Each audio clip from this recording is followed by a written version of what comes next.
quando a gente fala de homofobia, mas de qualquer outro crime de ódio no futebol, que é a possibilidade de existir punições institucionais.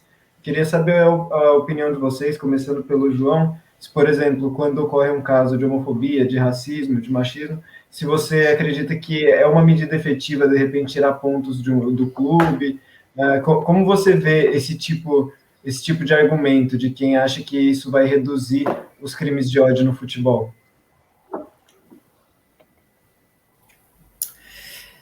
Então, eu acho que a punição ela é importante, né? A gente tem essa percepção, e eu acho essa percepção certa de que o ideal é a combinação da punição com uma espécie de educação ou de desconstrução ou reconstrução.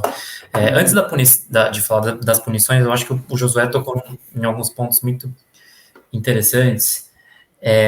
Ele falou uma coisa que é muito curiosa, né? Eu também tenho essa doença chamada otimismo. Até por isso, às vezes eu acredito, realmente digo que acredito que a gente tem evoluído nos últimos anos. E o Josué falou uma coisa que é interessante, que ele disse que achava que era o único cara gay do mundo que gostava de futebol. A questão é que tinham dezenas de milhares de outros caras que também eram os únicos que achavam que gostavam.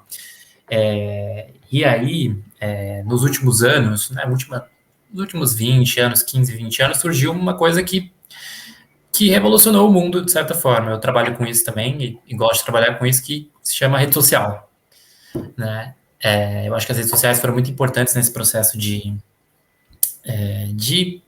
pessoas que às vezes se sentiam isoladas e que de repente encontraram pessoas que eram como elas, e de repente hoje a gente tem coletivos de torcedores em vários times, a gente tem a Liga Gay, e a gente tem várias iniciativas como esse podcast aqui, que talvez 10 anos atrás, né, que é um tempo curto, não existiria.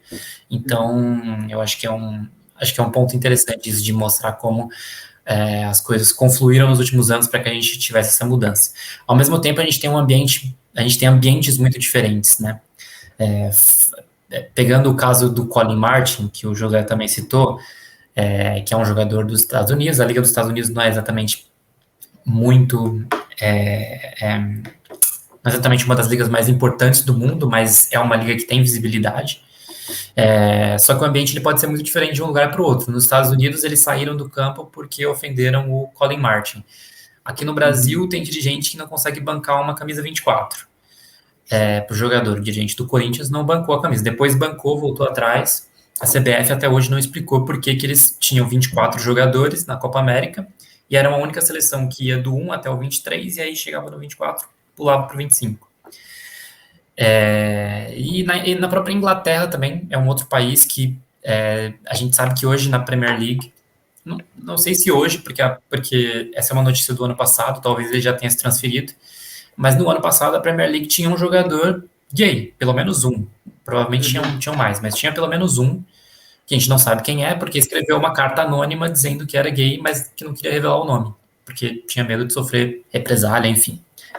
Então, 3 ambientes, Brasil, Estados Unidos e Inglaterra, e a gente está falando de países que, teoricamente, são considerados, entre aspas, livres, né?